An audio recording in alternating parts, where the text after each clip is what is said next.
दोस्तों, हाल ही में ही अमेरिका के इंडो पैसिफिक के कमांडर की तरफ से एक स्टेटमेंट दी गई है और इस स्टेटमेंट में इनकी तरफ से बताया गया है कि इस समय चाइना अपने सभी पड़ोसी देशों के ऊपर बॉइलिंग फ्रॉग स्ट्रेटेजी का इस्तेमाल कर रहा है। और इस वीडियो में हम यही जानने की कोशिश करेंगे कि ये बॉइलिंग फ्रॉग स्ट्रेटेजी है क्या और चाइना इस बॉइलिंग फ्रॉग स्ट्रेटेजी में कामयाब हो भी पाएगा या फिर नहीं। बॉइलिंग फ्रॉग स्ट्रेटेजी को आप आसान भाषा में ऐसे समझ सकते हैं कि अगर आप एक मेंढक को सीधे ही गर्म पानी में डाल देते हैं तो मेंढक तुरंत ही कूदकर पानी से बाहर आ जाएगा। वहीं पर दूसरी कंडीशन यह बनती है कि एक बर्तन में आप ठंडा पानी ले लेते हैं, उसके बाद मेंढक को उस पानी के अंदर छोड़ देते हैं और नीचे से एक गैस चला देते हैं। तो पानी धीरे धीरे जैसे जैसे गर्म होना शुरू होगा, मेंढक अपनी बॉडी के हिसाब से टेम्परेचर को मेंटेन करना शुरू कर देगा और बाद में जाकर एक स्टेज ये आ जाएगी कि मेंढक के पैर पूरी तरीके से जल चुके होंगे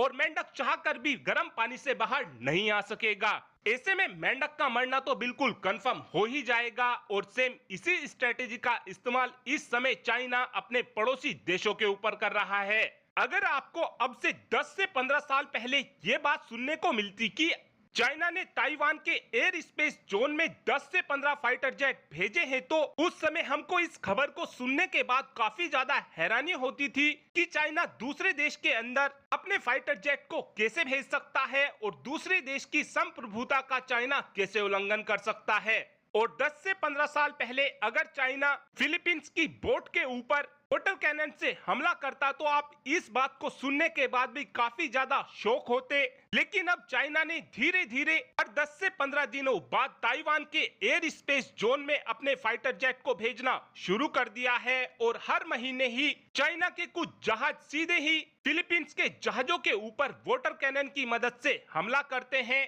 अब ये सुनना हमारे लिए बिल्कुल आम बात हो चुकी है, लेकिन एक दिन वो आने वाला है जब चाइना सीधे ही फिलीपींस के ऊपर हमला कर फिलीपींस के किसी टापू पर कब्जा कर लेगा और वो बात भी हमारे लिए बिल्कुल नॉर्मल ही रहने वाली है। और यही चाइना की बॉइलिंग फ्रॉग स्ट्रेटेजी है, यानी इस समय चाइना ने पानी के बर्तन में मेंढक को छोड़ दिया है और नीचे से गैस भी चला दी है और धीरे धीरे उस मेंढक की हालत ये होती जा रही है कि अब मेंढक सोच में पड़ गया है कि उसे पानी से बाहर निकलना चाहिए या फिर नहीं। यही सिचुएशन इस समय ताइवान और फिलीपींस की हो रही है। और इस समय चाइना की इस हरकत को देखते हुए अमेरिका ओकस के एक्सपेंशन के लिए भी तैयार हो चुका है। ओकस संगठन के तहत अमेरिका और यूके की तरफ से ऑस्ट्रेलिया को परमाणु पनडुब्बी दी जाएंगी और आने वाले समय में हमको ये भी डेफिनेटली देखने को मिल सकता है कि अमेरिका और यूके ऑस्ट्रेलिया की तरफ से